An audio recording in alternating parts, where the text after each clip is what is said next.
They made her wait. No words, no welcome. Just a sharp gesture toward the side, past the velvet ropes and into the shadows near the service cart. Her ticket said first class, but their eyes said no chance. Black, immaculately dressed, spine straight and hand steady. She stood alone while warm greetings and soft cloths passed her by like she didn't exist. Not a mistake, a message. The kind delivered without sound but heard loud in every ignored glance, every late tray, every cold stare that lingered just long enough to brand her as less. They thought they had her mapped, a quiet figure easy to sideline. What they missed was the calculation behind her stillness. What they never considered was that the most dangerous passenger on that plane wasn't the one they suspected, but the one they underestimated. If that first hit caught your breath, don't just scroll. Like, subscribe, and drop a comment below. Where are you watching from? And what do you think is waiting on the other side of this silence? Something's building, and when it breaks, nothing will be the same. The morning haze had not yet lifted from the tarmac when Marlene stepped out of the private transport and approached the boarding gate for Flight 2182, destined for Denver. Her clothing was precise, a slate gray wool blend coat, pressed navy slacks, and black loafers with matte silver hardware. Her hair was pinned into a low French twist, and her only accessory was a thin platinum bracelet mostly hidden beneath her sleeve. She moved with the confidence of someone who had long mastered the art of navigating public spaces without asking for permission. Boarding began early. The announcement came with a tone of automatic privilege. First-class passengers invited to begin boarding through the velvet-roped lane at Gate B16. Marlene walked forward after the first wave passed, holding her boarding pass at a slight upward angle as she stepped to the gate. The scanner emitted a soft beep. The light turned green. Colleen Dwyer, stationed at the gate with a scanner in one hand and a thick clipboard tucked under the other, did not look up. Without raising her eyes, she extended an arm and gestured slightly to the left. "Wait over there." Marlene hesitated only half a second before moving as instructed. There was no reason given, no problem noted, no apology.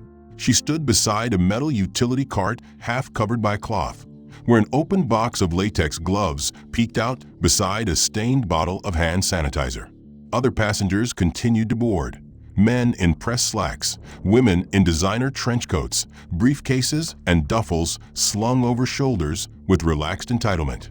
Colleen greeted most of them by name. She offered small jokes to a young man in a blue blazer and handed a white-haired woman a hard candy from a bowl she didn't offer to Marlene. 11 minutes passed before she was acknowledged again. The last first-class passenger, a tall man in a leather coat speaking on a Bluetooth headset, nodded his way up the bridge. Colleen finally looked up, blinked as if surprised Marlene was still there, and gestured limply toward the gate. "You may go in now." No smile, no apology, just release. Marlene's posture didn't shift. Her grip on the boarding pass was unchanged. She moved forward with the same fluid control, stepping over the threshold into the aircraft without comment. Inside, the atmosphere changed. Cool, low lighting reflected off polished surfaces. First class was lined with wide leather seats in quiet tones of tan and ash. Classical music filtered through low ceiling speakers. A junior attendant stood just inside, handing out menus and warm cloths. When Marlene reached her row, she received neither. Instead, the attendant gave her a cursory glance and turned to a tray behind her. Marlene found seat 1C, placed her bag carefully beneath the seat in front, and sat. No welcome was given, no beverage offered. She folded her coat neatly across her lap and kept her eyes forward. Across from her, a couple shared a hushed laugh. To her left, a man was already sipping something pale from a crystal glass. The attendant returned minutes later with a tray, leaned toward the couple on the other side, and took their order personally, smiling with professional warmth.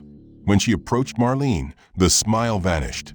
Instead of kneeling to speak at eye level, she stood upright, holding the menu between two fingers like it might crumble if held too long. Marlene accepted it without a word. The attendant said nothing and moved on. No recommendation, no questions, nothing. The seat was cold beneath her, not physically, but atmospherically. The armrest carried a smudge of dried fingerprints. The button to adjust her leg rest was sticky. She wiped it once with her handkerchief and returned it to her coat pocket. 20 minutes later, boarding was complete. The aircraft pulled away from the gate. Safety demonstrations ran. First class was offered another round of drinks. When the cart came to Marlene's row, the attendant leaned to address the man in 1A, then skipped over her entirely. She didn't even pause. Noticing the pattern, but unwilling to start anything, Marlene leaned back and pressed her fingertips together. When asked to fill out the customs declaration form, she was handed one printed in Spanish. The woman across the aisle received one in English and a pen. Marlene had to ask twice before being given the correct form, and no pen was offered. The next slight came with the meal service. Orders were taken row by row, with warm conversations and explanations about wine pairings. When the attendant reached Marlene, she held a small notepad and simply asked, chicken or pasta? No details, no options. Marlene chose pasta. It arrived half-covered, lukewarm, and missing the side dish listed on the menu. Her utensils were plastic, while others had been given polished steel. When she pointed it out, the attendant claimed the others were part of a different meal tier. Marlene had booked a full-fare first-class ticket. She said nothing. She ate what was there. Later in the flight, a young man 2 rows behind her dropped his phone into the aisle. Marlene picked it up and passed it back. He thanked her politely, but the interaction earned her a sideways glance from Colleen, who had entered the cabin again mid-flight. When she passed Marlene's seat, she adjusted the overhead bin without speaking and brushed her elbow against Marlene's shoulder.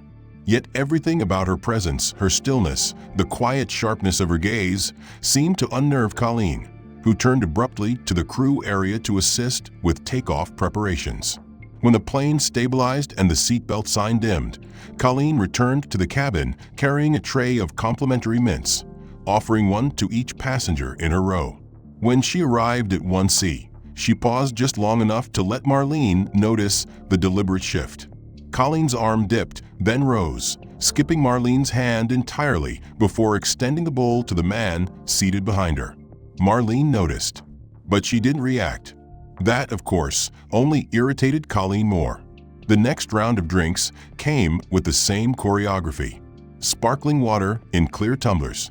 Chardonnay in stemless crystal. Marlene received nothing. Not even a question. A woman 2 rows ahead had requested an ice pack for her ankle, and Colleen had gone personally to retrieve it. She knelt at the woman's feet, adjusted the wrap for her, even shared a brief laugh about hiking injuries. That same woman turned and glanced back, briefly making eye contact with Marlene, then quickly looked away. Everyone in first class had noticed by now. They weren't blind, but noticing was not the same as intervening. In first class, silence was a loyalty they rarely broke. Marlene adjusted the crease of her slacks and looked straight ahead. 40 minutes into the flight, Colleen returned with a clipboard in hand.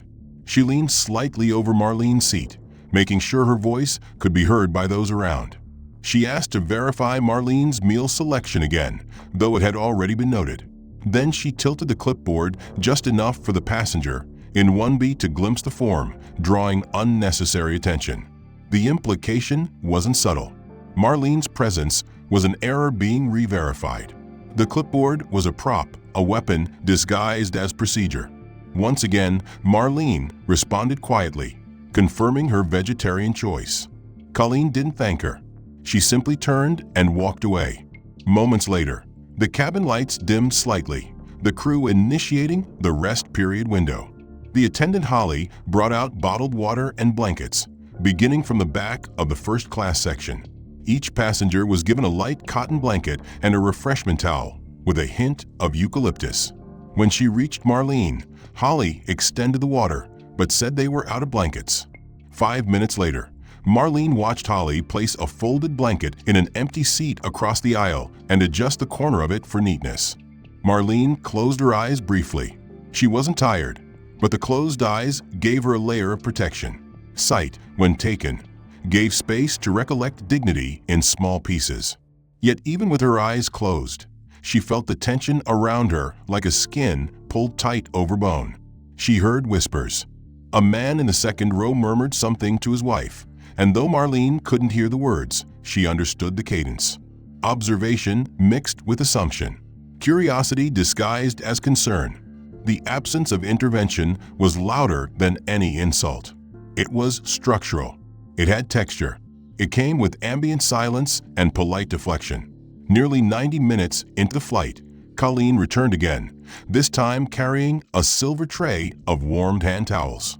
As she distributed them, she began at the front, working backward. Marlene's row came and went. The tray was full when she approached, half empty by the time she passed.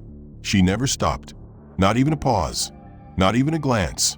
A second attendant followed her to collect used towels. Marlene, of course, had none to return. The attendant seemed confused for a moment, then caught herself and kept moving. When the meal service began, Colleen reappeared with a second clipboard and made another show of verifying the passenger list. She crouched beside the couple in 1A, explaining the wine pairings in soft tones. She offered a separate gluten-free option for the gentleman in 1B. When she finally reached Marlene, her expression shifted. She leaned just slightly, enough to enter Marlene's space, and asked flatly if the vegetarian meal was due to an allergy. The question was barbed. If Marlene answered incorrectly, it might be used against her later. Marlene met her gaze, said no, and watched Colleen write something down before leaving again. The meal arrived last to Marlene's row. Her pasta had congealed slightly. The vegetables were soft, pale at the edges. There was no bread on the tray, no butter, no side salad. She ate it in silence. Halfway through the meal, her seatmate requested a different wine and was given a generous pour. Marlene's water glass remained half full. No one asked if she wanted more. The second course never came. The dessert, a rich custard offered to the others, was replaced on Marlene's tray with a dry oatmeal cookie in a plastic sleeve. When she opened it, it cracked unevenly, leaving crumbs on her tray and lap. Colleen returned with coffee. She served it to every passenger in the cabin, one by one. When she reached Marlene, she stated they were out of cream, though the man across the aisle had received his with 2. Marlene took the black coffee, sipped once, then set it down. The cup was chipped at the rim, not dangerously, but enough to be noticed. She turned it slightly on the tray so the chip faced away. The signal, subtle, was ignored. By the time trays were cleared, Colleen asked passengers one by one if they were comfortable or needed anything else. She skipped Marlene's row. Again, the rhythm of the exclusion had become part of the environment now. No longer isolated moments. It was the shape of the experience itself. As the plane reached cruising altitude and the cabin grew quiet, Colleen and Holly retreated to the front galley. Marlene could hear soft laughter. Someone muttered something low and smug, followed by a chuckle. But her dignity, once held with deliberate precision, began to fray at the edges. She no longer reached for water. She did not touch her tray. She sat upright, jaw tightened slightly, the corners of her mouth fixed in quiet resistance. When the cabin lights dimmed for the mid-flight rest window, Colleen approached her again, this time with a clipboard and a tight-lipped expression. Without preamble, she informed Marlene that a maintenance report had flagged her seat, 1C, as potentially defective and in need of a precautionary relocation. The announcement came with a tone of forced civility that barely masked its finality. Before Marlene could ask a question, Colleen handed her a new boarding stub marked 26E. Marlene looked down at it. Row 26. Middle seat. Coach. She looked up again, lips parted just slightly, but no words formed. Colleen didn't wait. She stepped aside and gestured toward the aisle, instructing her to retrieve her belongings quickly to avoid disturbing other passengers. There was no mention of compensation, no offer to wait for confirmation for maintenance, no replacement seat in first class. The message was clear: leave quietly. Marlene stood slowly. She folded her coat with practiced care, tucked her bag under her arm, and stepped into the aisle. As she turned, she felt a dozen gazes press against her back. Some curious, some indifferent, none supportive. The aisle stretched ahead of her like a tunnel. She walked the length of first class, then business, until she reached the main economy cabin. Row 26, he was wedged between a teenage boy playing music through earbuds too loud to ignore and a man snoring with his mouth open, his head tilted back against the seat. Marlene sat without adjusting her coat. Her knees touched the seat in front. The armrests were too small to share. She folded her hands again and stared forward. The air here smelled faintly of overused ventilation and reheated food. No one welcomed her. No one offered to help. She had vanished from view, placed back where someone had decided she belonged. The man beside her shifted and elbowed her armrest. She didn't move. She held her position like a statue carved to withstand erosion. 40 minutes passed. Her back ached from the cramped space. The tray table was broken and tilted slightly downward. When beverage service reached their row, the cart bumped her knee. The attendant offered her a small plastic cup of warm soda and a sealed bag of peanuts. Marlene declined. She could feel her stomach tightening, not from hunger, but from the slow unraveling of composure. A woman in the row across stared at her, then turned away quickly when their eyes met. The boy next to her dropped a half-eaten candy bar onto the floor and didn't pick it up. Marlene closed her eyes briefly, drew in a steady breath, and opened them again. The cabin lights dimmed further, indicating rest. Her seat did not recline. The button jammed when pressed. She tried twice, then gave up. The noise from behind her grew louder. A child cried out. A mother shushed. A flight attendant moved quickly down the aisle, but bypassed her row. Marlene leaned slightly forward, resting her arms on her lap, not to sleep, but to avoid feeling the constant shoulder pressure from the man beside her, who had begun to snore again. He turned once, arm brushing against her side, and she stiffened but did not speak. Her coat now wrinkled beneath her, her bracelet digging into her wrist. A part of her wanted to look back toward the front of the plane, to see if anyone had noticed her removal, to see if Colleen had even bothered to explain. But she knew better. There would be no explanation, only the illusion of order maintained by silence.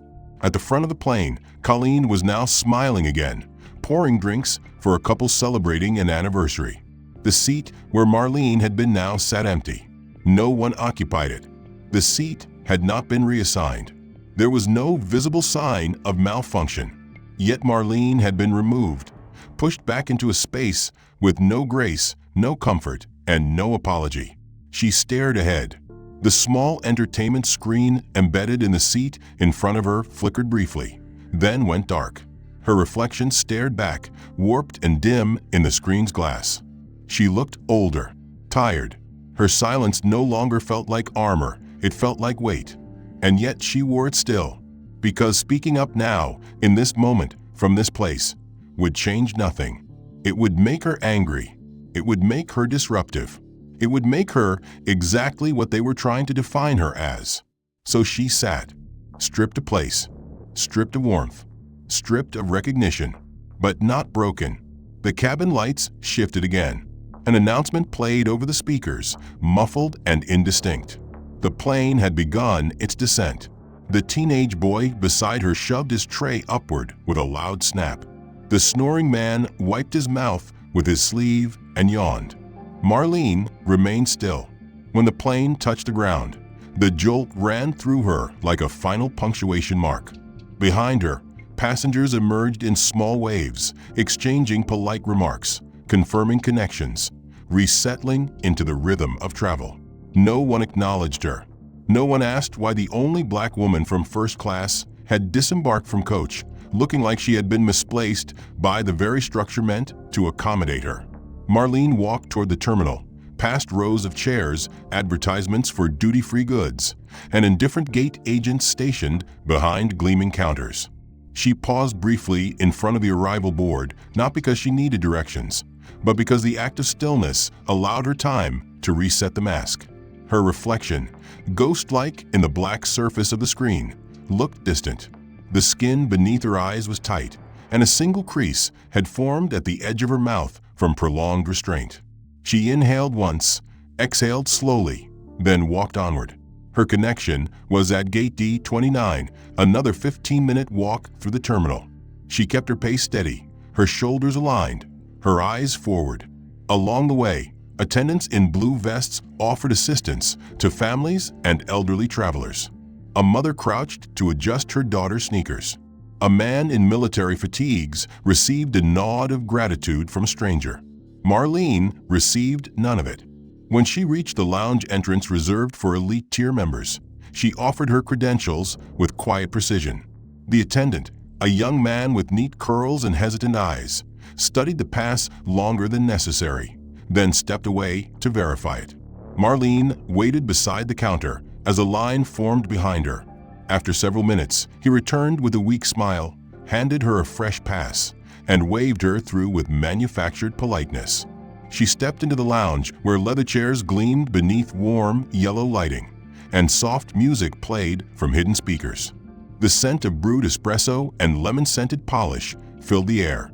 She selected a chair near the window, far enough from the snack bar to avoid forced conversation. Before she could sit, however, an older woman in a pressed floral blouse and narrow glasses tapped her on the arm and gestured at a sign nearby. "That seat is reserved for platinum tier cardholders," she said firmly. Marlene glanced at the sign, then at the woman, then at her own pass. The credentials in her hand were more than enough. Still, she moved without a word. She selected a different seat, one not near a window, one that was far less desirable, a chair that no one would contest. She sank into it quietly and placed her bag beneath the side table. The moment stretched.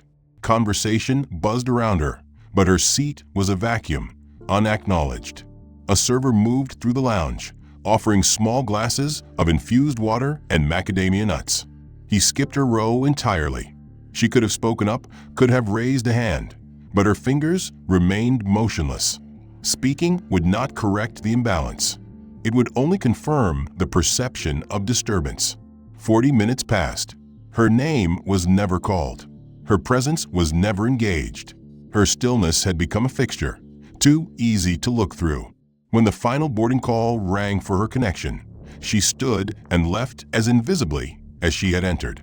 The boarding process for the connecting flight followed the same rhythm. Business and first-class passengers first.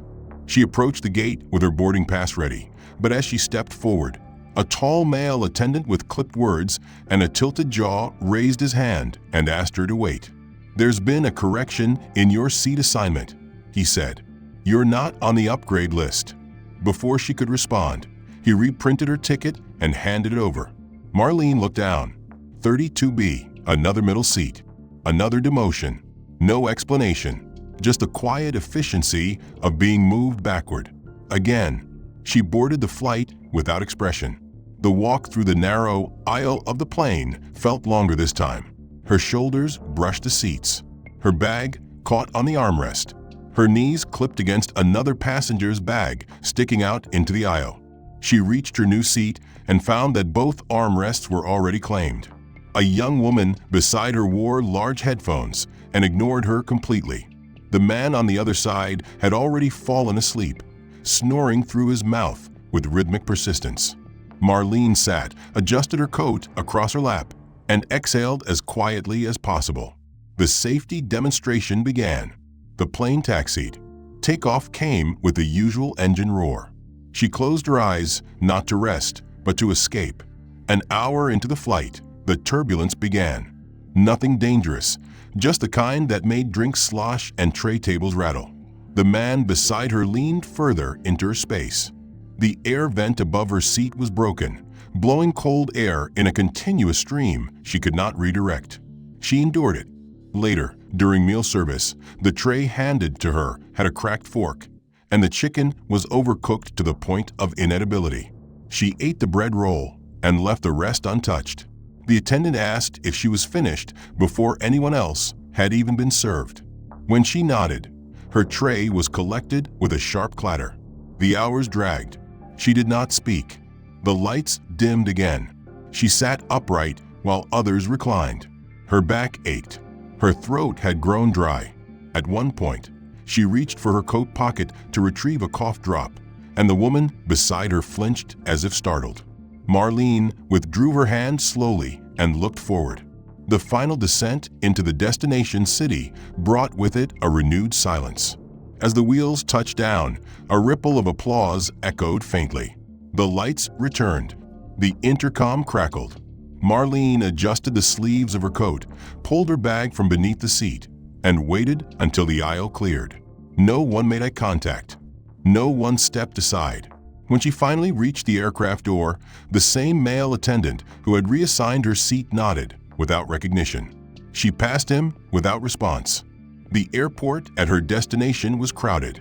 People moved in quick bursts, dragging roller bags, clutching coffee cups, barking into phones. She walked through them like a shadow. The woman behind the counter, dressed in a pressed uniform and seated beside a stand marked Priority Guest Services, barely glanced at Marlene's pass before reaching for a form and handing it across the desk with a plastic pen. She didn't explain the form. She didn't ask if Marlene needed assistance. Instead, she turned immediately to the next traveler, a man in a blazer, to whom she offered a warm smile and a beverage voucher without him even needing to request it. Marlene filled out the form in silence, the cheap pen smudging the ink at each stroke. When she handed it back, the woman processed it without acknowledgement. A few minutes later, Marlene received her hotel assignment and transportation pass, but unlike the others around her, hers had been printed on a thin sheet of copier paper, not the thick, embossed stock everyone else had been given. When she asked if this made a difference at check-in, the attendant merely shrugged. "It probably won't," she said, already turning back to her screen. Probably. Not definitely. Not confidently. Just vague enough to leave space for things to go wrong. Marlene tucked the pass into her coat pocket and walked toward the shuttle area. Outside, the wind had picked up. The chill snapped at her sleeves, lifting the hem of her coat, cutting through the thin silk lining she had carefully chosen that morning. The shuttle arrived late. When it did, the driver, a young man in his 20s with a baseball cap turned backwards, stepped out, opened the door for a group of businessmen first, and then paused when he saw her. He stared at her voucher, turned it sideways as if confused, then waved her on with a muttered directive to sit in the back. Marlene obeyed. She climbed the steps, stepped past rows of empty seats, and took the very last one near the emergency exit. The air smelled faintly of diesel and sweat. The ride to the hotel was silent. No one spoke to her. No one sat beside her. She kept her coat on and watched the highway lights pass through the windows in rhythmic succession. At the hotel, a sleek, modern structure with tinted windows and revolving doors, she was the last to be checked in. The desk clerk greeted each guest with professional warmth, offering them bottled water and complimentary upgrades. When Marlene stepped forward and handed over her ID and pass, the clerk hesitated. He scanned the form twice, furrowed his brow, and excused himself to check something in the back. He returned 5 minutes later and handed her a standard room key without comment. No water, no upgrade, no welcome. She took the key, thanked him quietly, and turned toward the elevator. On the ride up, she stood alone, watching her reflection in the brushed metal walls. The woman staring back looked unflinching, but inside, something had begun to harden. The suite was plain, clean, corporate. There was a faint stain on the carpet near the bed. The window faced a parking lot rather than the skyline. Marlene placed her coat carefully over the desk chair and sat on the edge of the bed. Her phone buzzed with an automated airline message confirming her final leg of travel was scheduled for 10:15 a.m. the following morning. She didn't respond. She didn't reply to messages. She didn't check the news or scroll through any distractions.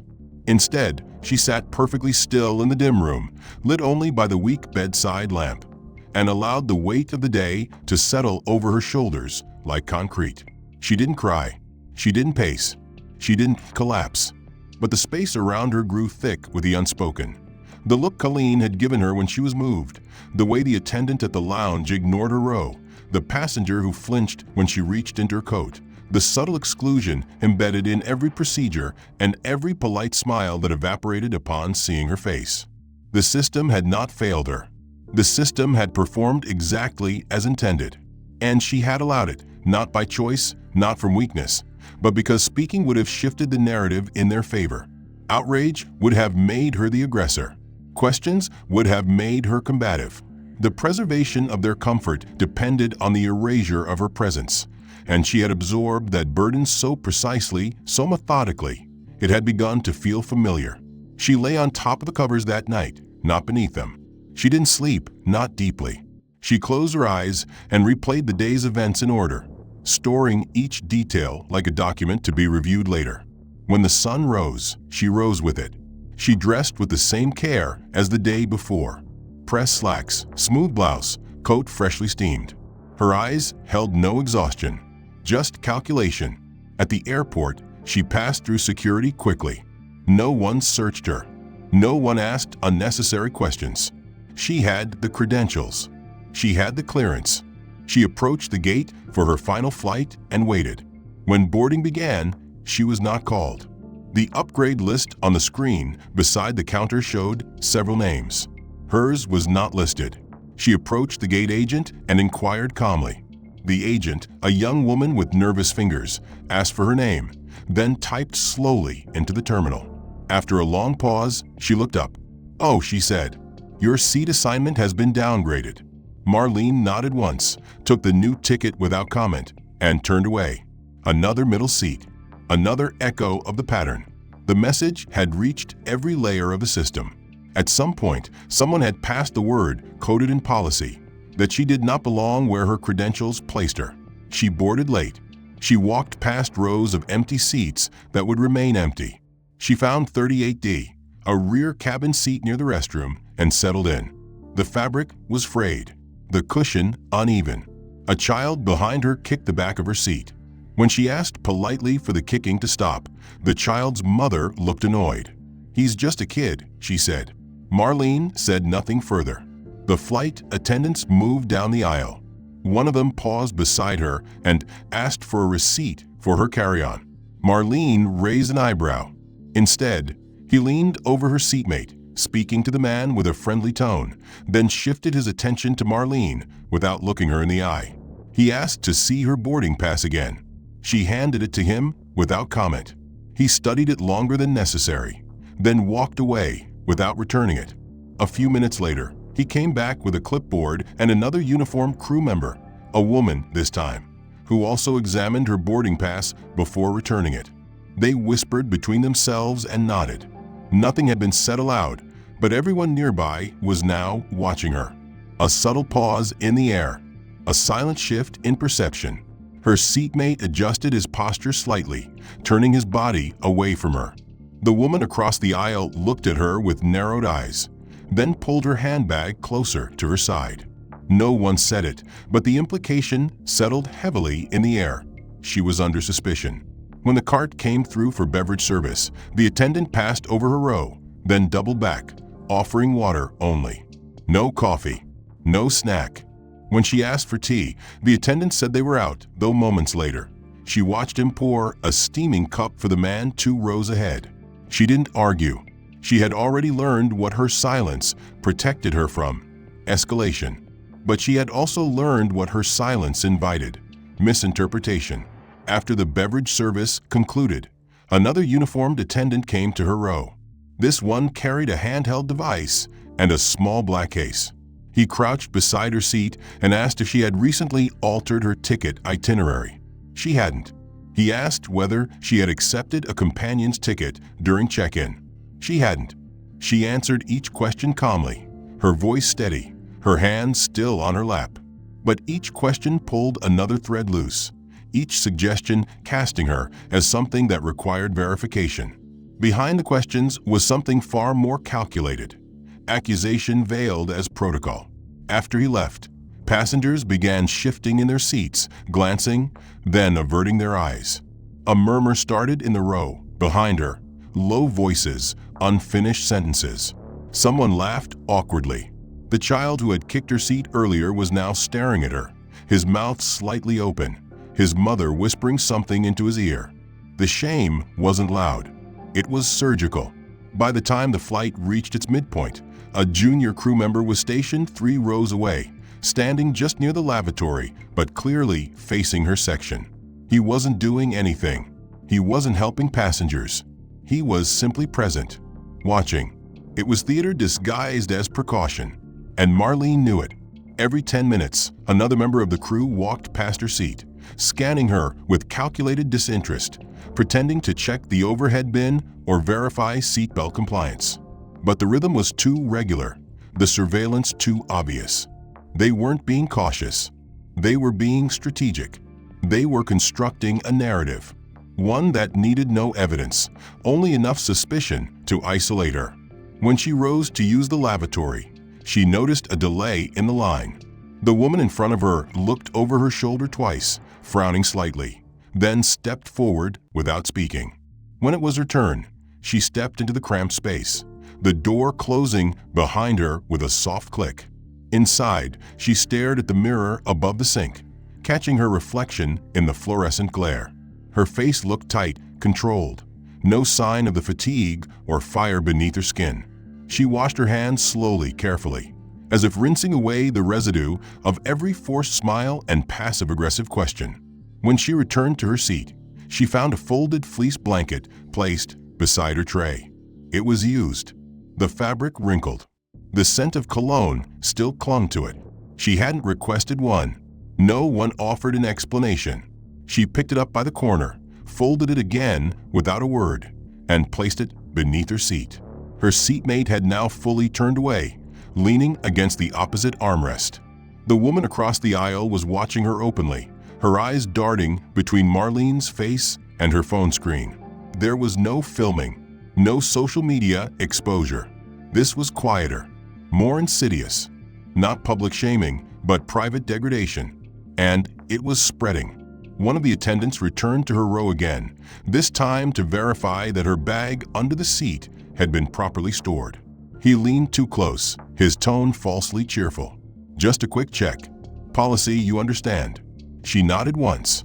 He lifted the bag slightly, felt its weight, then placed it back without comment. But the gesture had been seen. Other passengers now shifted further away. A man in the row behind her asked for a different seat, citing space issues. The tension rippled. It had become narrative truth now, embedded in the space between glances. She had not been accused of anything. She had not been found in violation. And yet, she was being treated as if her very presence required investigation. The most dangerous character assassination, she knew, was the one done without a single claim. It needed no evidence, only agreement. When the flight descended, the lights flicked on. Passengers gathered their bags. No one spoke to her. No one let her into the aisle. She waited until the rows cleared. She stood, adjusted her coat, and stepped into the aisle only after the last person had exited. At the exit, the crew stood in a line to offer goodbyes. She passed them silently. Colleen was not there. A different senior attendant gave her a practiced nod, one that did not meet her eyes.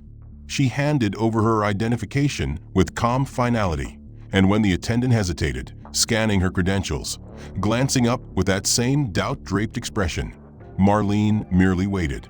The delay was interrupted by a man in a dark charcoal suit walking quickly across the marble floor toward the counter. His badge, clipped discreetly to his chest, bore the insignia of the airline's Corporate Quality Assurance Division. The attendant looked up, confused, but the man spoke first, addressing Marlene directly and clearly. He greeted her by name, welcomed her, and thanked her for her patience. Then, without asking for an explanation, he turned to the attendant and instructed her to reprint Marlene's lounge authorization with a platinum tier access level. The attendant, now pale, complied. Marlene said nothing. She took the new pass, walked into the lounge, and found a seat in the central atrium beside the curved glass wall overlooking the runway. The man in the suit joined her briefly, lowered his voice, and acknowledged what no one else had. A report had been flagged. An internal review was already underway. Her identity had triggered a quiet protocol. They knew who she was now, not because she had said anything, but because someone else, someone higher, had. He didn't offer an apology. He didn't make excuses. He offered confirmation. That was enough. Marlene nodded once and watched him leave. She took out her tablet, logged in, and opened the report file she had been assembling since the first leg of the flight. Every entry had been noted with timestamps and flight details. Every interaction cross-referenced with policy. She had documented the treatment, not emotionally, but methodically. Not a story, but an audit.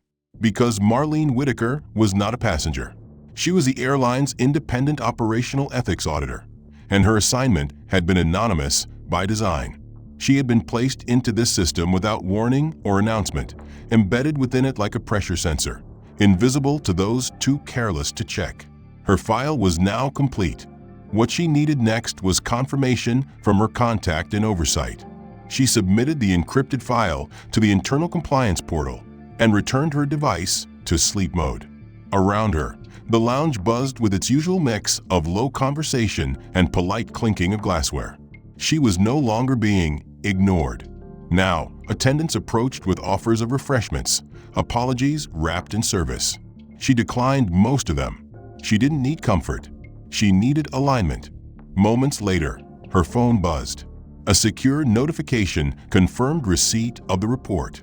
A second message followed within minutes. Review team mobilized. Stand by for follow-up. Marlene exhaled once and closed her eyes, but not in weariness. In focus. The next phase would not be reactive. It would be deliberate, controlled. The consequences would not be emotional. They would be procedural. Her flight was called, and when she boarded, it was through a separate jet bridge reserved for senior personnel. Her seat was in the operations row, 2 rows behind the cockpit. The flight crew, informed quietly by corporate oversight, now addressed her with directness and professionalism. No extra words, no fake warmth, just recognition. That was all she required. Midway through the flight director entered the cabin and approached her row. She didn't ask to speak to Marlene. She sat down beside her, folded her hands, and acknowledged the report.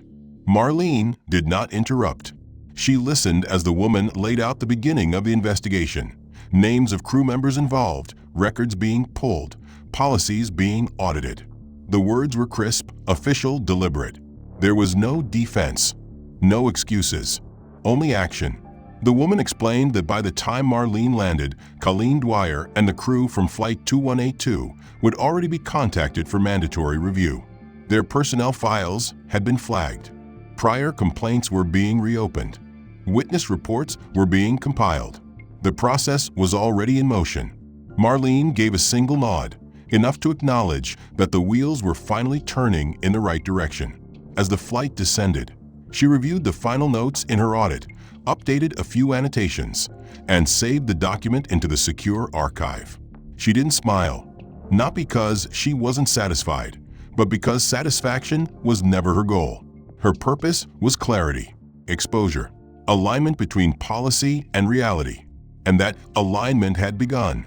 When the plane landed and taxied to the gate, the first officer personally escorted her to the terminal. No fanfare, no unnecessary apology, just precision. In the arrivals corridor, she was met by 2 executives from Airline Compliance. They greeted her not with relief, but with urgency. They already knew what the investigation would uncover. The question now was what it would change. As she was escorted to a private conference room, she walked past the regular gates, past the waiting areas where other passengers still existed in the same flawed structure. But something had shifted. The storm she had carried had broken the system's rhythm. It had forced a spotlight onto the pattern, and that spotlight would not dim quickly. Inside the conference room, she sat at the head of the table. Every action taken by Colleen Dwyer and the crew on Flight 2182 had been pulled, logged, and tagged with risk indicators. It wasn't just the crew's failure to uphold service protocols. It was a discovery of a pattern, a clear one, embedded in behavior so normalized that its bias had become administrative instinct. The compliance lead, a woman named Erin Krause, sat 2 seats down and opened the meeting with a brief summary of their findings. Her tone was crisp but subdued, the kind reserved for moments when policy had been breached not by error, but by arrogance. Marlene listened without interruption. The crew had committed multiple violations. Denial of service based on discretionary judgment, repeated deviation from standard operating procedure without proper documentation, and the use of procedural language to justify discriminatory behavior. Worse, their internal communication logs revealed messages exchanged between flight attendants, messages that included sarcastic remarks about her presence, coded language referring to her seat reassignment as a favor to the comfort of the cabin, and even a complaint about her unbothered attitude in the face of correction.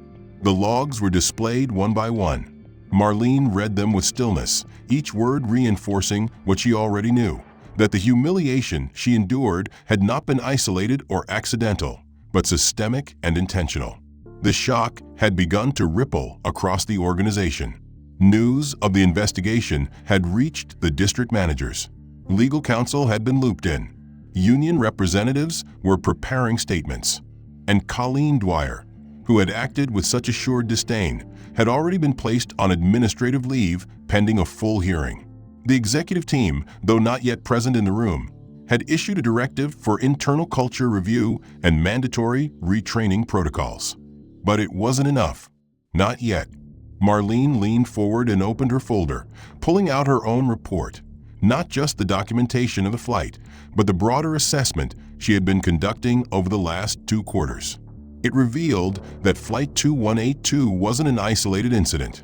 It was one of 7 flagged flights where passengers of color in premium cabins reported mistreatment, and in each case, the internal follow-up was closed without resolution. Her report tracked patterns in staff assignments, disciplinary histories, passenger feedback, and flight logs. The data was unmistakable. There had been complaints. They had been buried. Those who buried them had names. And now those names were highlighted in red across the top of the screen. Erin read the summary aloud. Her voice cracked slightly as she reached the end, the implications drawing a thick line beneath every word. Marlene sat back as the room fell quiet. The compliance officer across from her, a younger man named Jared, adjusted his tie and asked the question they had all been circling. What now?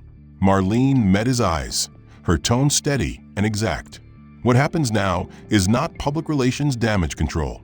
It's reconstruction, from staffing to training to accountability frameworks. They wouldn't fix this with diversity workshops or laminated pledges. They would fix it with systemic change, one policy at a time, one leader at a time, one uncomfortable truth at a time. She handed them a document, a proposal for a permanent review board, independent from internal HR, designed to handle bias-based complaints with oversight authority and enforcement power. The board would not report to marketing. It would not filter its language to protect reputation. It would document, investigate, and act. No optics, only truth. Erin took the document and read silently. Jared leaned forward, his brow tightening as the impact settled. This wasn't a reprimand. This was a recalibration. Marlene continued, detailing the required restructuring of crew training modules, the implementation of real-time feedback protocols during premium flights, and the creation of an anonymous escalation channel for passengers and staff alike. It wasn't designed to punish, it was designed to prevent, and it was clear she would not negotiate. By the end of the meeting, every item had been accepted for internal review with immediate effect. A task force was appointed before she left the room. The compliance team followed her out into the corridor, not out of protocol, but respect. They didn't speak. She didn't need them to. The shockwave had started, and it would spread. As Marlene exited the private operations wing and returned to the general terminal, her stride remained unchanged. But now, people moved differently around her. A uniformed attendant glanced at her badge and straightened slightly. A customer service representative at the help desk looked up from their monitor and held her gaze a second longer than usual, something between recognition and uncertainty flickering in their expression. The illusion of anonymity had been broken, and with it, the illusion of invulnerability within the system. A man from internal ethics sat at one end of the table with a laptop open, his fingers motionless above the keyboard. A compliance manager she didn't recognize held a binder with colored tabs protruding like blades from its spine. Across from them sat 2 observers from an external audit firm. She had never seen them before. She had expected HR. She had expected a supervisor. Instead, she was greeted by silence and procedure. She sat. No one offered her water. No one filled the air with the usual preamble about her years of service or commendation history. The compliance manager began without formality. What followed was a slow, methodical unraveling. Her actions aboard Flight 2182 were reviewed minute by minute, with timestamps, witness testimony, and procedural deviations outlined in forensic detail. Every decision she had made, from skipping Marlene's welcome greeting to reassigning her seat under false mechanical claims, was laid bare. Colleen opened her mouth to defend herself only once, but the audit lead interrupted immediately, stating they would take her comments in writing after the formal presentation. The documents they showed her included transcripts of her messages sent through the in-flight system to the lead attendant, phrases she barely remembered typing, now heavy with implication.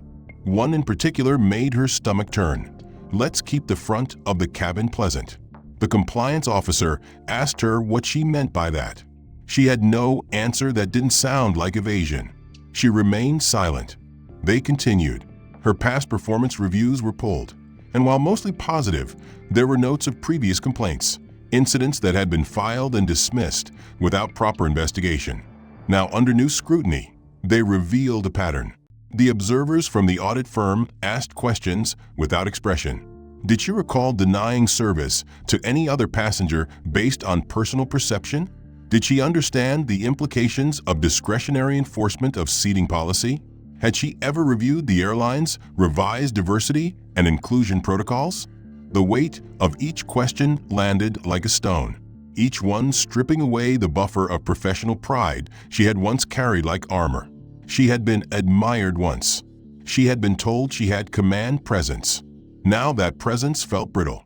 She was asked to leave the room after the evidence review.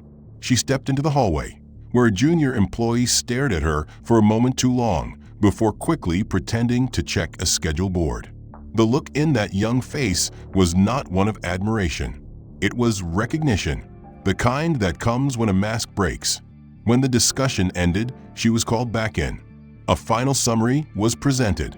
Her actions had violated 4 internal policies and 3 regulatory guidelines. Her case would proceed to a disciplinary hearing with recommendations for termination. Her access to the airline's internal systems had already been suspended. She was placed on unpaid administrative leave, effective immediately. Her badge was to be turned in before she exited the building. There was no plea, no room for negotiation. It was not revenge, it was consequence. She stood, took the form they handed her, and walked out of the room without another word. As she exited the lobby, her phone buzzed with messages, colleagues asking what had happened, supervisors forwarding statements from corporate, union reps offering generic advice, but she didn't respond. The air outside the building felt heavier than before. She walked toward her car, every step echoing a little louder than it should have.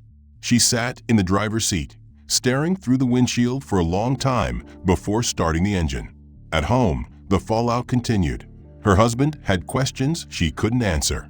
Her daughter looked at her with a new kind of hesitation. Online, the story had already begun to circulate, not through social media or headlines, but through internal forums, employee message boards, and quiet email threads. No names were used, but the details were unmistakable. People whispered about the first-class passenger who had been displaced, about the mysterious auditor, about the fallout. Her name would not be publicized in a headline, but inside the company, she was already infamous. Her friends distanced themselves quietly. Text messages slowed. The training manual she once helped update now included a section directly informed by the case built around her. Her actions had become part of the curriculum. What not to do, how not to be seen, how not to operate. Her silence no longer protected her. It now spoke louder than she could. The reckoning had arrived with clinical precision, and it had left no room for self-preservation. And yet, beneath the punishment, something deeper began to settle. It wasn't remorse, not yet, but discomfort, a kind she couldn't swat away with indignation. At night, when the house was quiet, she replayed the sequence not from her perspective, but from Marlene's. The refusal of a mint, the skipped greeting, the clipped tone, the demotion to coach. Her termination was made official, her benefits rescinded. Her name added to an internal flag list circulated to all hiring managers across affiliated airlines. But those were the surface consequences. The real reckoning unfolded in the stillness that followed, in the way her world shrank when no one reached out, when colleagues no longer spoke her name, when her presence became an unspoken reminder of what everyone feared becoming. The news didn't break beyond internal channels, but the knowledge hung in the air of every training session, every crew meeting. Her actions had become a living case study in how not to treat people. And the irony, the undeniable sting of it, was that she had never seen herself as cruel. She had seen herself as competent, efficient, decisive. She had believed, as many do, that she was merely enforcing standards. But standards enforced without introspection can become weapons, and policies applied without empathy can become cages. She had wielded both with ease. In the weeks that followed her dismissal, she avoided the places that reminded her of her former role. The airport terminal, the flight tracking app she once checked obsessively, the tailored blazer hanging in her closet that still bore the faint imprint of her old name badge. Instead, she began reading, not out of guilt, but out of necessity. She devoured articles on unconscious bias, studied transcripts from airline discrimination suits, watched lectures on systemic racism in service industries, and took notes with the same intensity she once applied to crew briefings. At first, it felt like punishment. Then, it felt like education.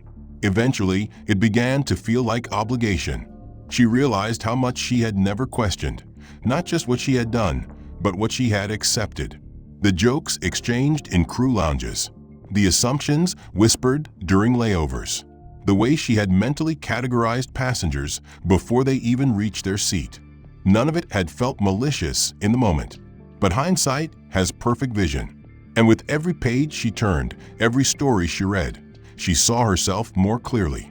One day, while visiting a community library in a part of the city she rarely ventured into, she sat in on a public seminar hosted by a retired civil rights attorney. The room was filled with strangers, many of them people of color, many of them speaking with the kind of open, raw honesty Colleen had never allowed herself to hear before. She didn't speak during the session. She didn't ask for forgiveness. She just listened.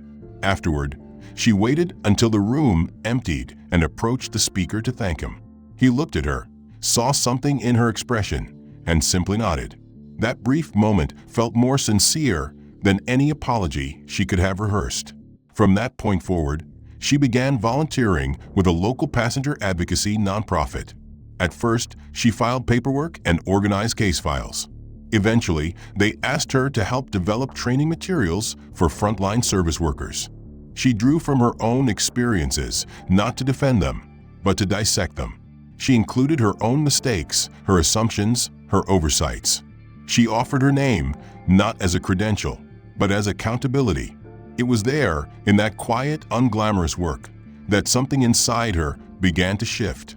Not because the past could be undone, but because the future demanded something more than silence. Across the country, meanwhile, the airline's new policies were already in motion. Anonymous reporting tools were now standard on every flight. Crew members underwent mandatory equity training twice per quarter.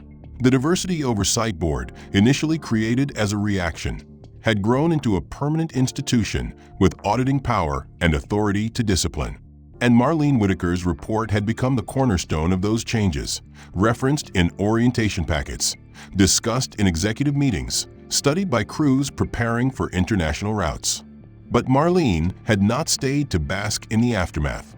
She had returned to her next assignment, as always, quiet and strategic. Her job was not to be praised, it was to observe, to document, to correct.